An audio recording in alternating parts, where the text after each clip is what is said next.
So Shiv will do our last round. That's rapid fire, quite popular in Let's Talk Business series. So here I'll ask you a few questions where you don't have to think too much, and whatever first thought comes, we would love to know more bit about you. And I'm sure our viewers would also love to know a bit about what ticks Shiv. Okay, sure. So first I want to know, what's your go-to comfort food? Go-to comfort food, this is my favorite, Swati snacks, the panki at Swati. Nice. Yeah. So if you could have any superpower, what would it be? To fly. Okay. Yeah. Favorite travel destination that inspires you? So this is, I mean, I've been to a lot of places, but I love Goa. I just love Goa because one, it's so close to home. Yeah. And, there are a lot of beach towns in the world that I've been to, Thailand, etc., to Brazil, but Goa has this way of not losing its nature charm. What's the last book you read, and did it leave an impact on you? Yeah, so last book I read was, I forget the name, but anyone can look it up. It's the Netflix book. Yeah. No Rules. That's the name. And the way they've designed their organization culture, the kind of transparency they have, I recommend any startup founder, and to be frank, anyone to read it. It's very unique, and just impacted a lot about it, and thinking about how to implement that in our organization as well. Interesting. So how do you handle stress or tough days? So I think after a tough day, I really try and meditate.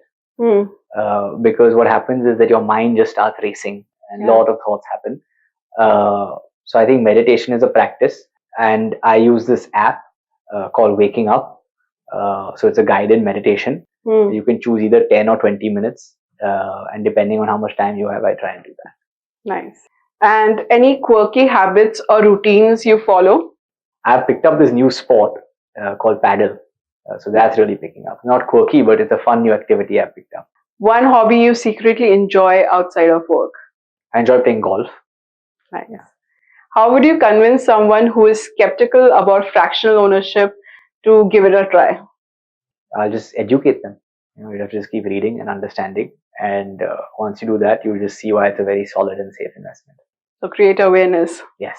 One real estate trend you like to see more of in the future? So not relating it to my business, because that obviously is there, but I think the smart buildings, which I was talking about, I'm very fascinated by all the various things that are possible. Smart buildings, smart apartments, smart houses, basically the IoT part of real estate. The most unusual thing someone has ever wanted to own a fraction of? I wouldn't say unusual, but I think there are a lot of people, a lot of companies that are, you can own fraction of art. You can own fraction in, when the whole NFT craze happened, you can own a fraction, or you can tokenize and own a fraction of a video clip. So those are always unique and fun things to see that, okay, is there art obviously has an intrinsic value, but in these, that bubble that happened, was there actually an intrinsic value in owning a fraction or a token of the NFT of that video clip, for instance? So I want to know best advice that you have ever received and the worst advice. Yeah, so my father used to say this to me when I was much younger. Every time before going to exams, and to be honest, I did pretty well in school. So I think that advice helped me. So he always says, just be cool, calm, and collected. That's a good advice. Yeah. And the worst advice? Worst advice, I don't know. It's not necessary you must have taken it, but when you look back at it, you might chuckle that this kind of advice also you received. So not the worst advice, but I see a lot of people just say that, oh, go with your heart, but sometimes you have to use your head and be sensible also. True. A motto or philosophy you live by? So this is, so in fact, I'll give you the story behind this. So at HBS, I graduated from HBS.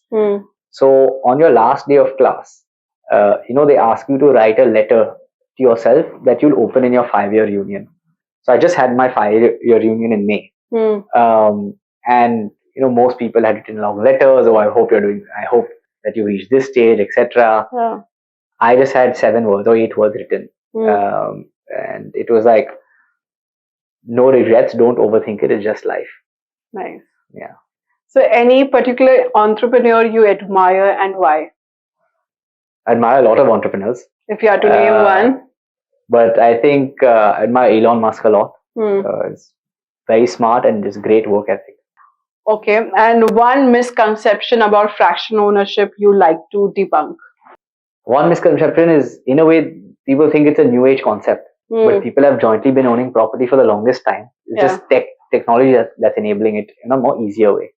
Luxury penthouse in a bustling city or a cozy cabin in the woods? No, I love cities. So luxury penthouse, I like the action. Yeah.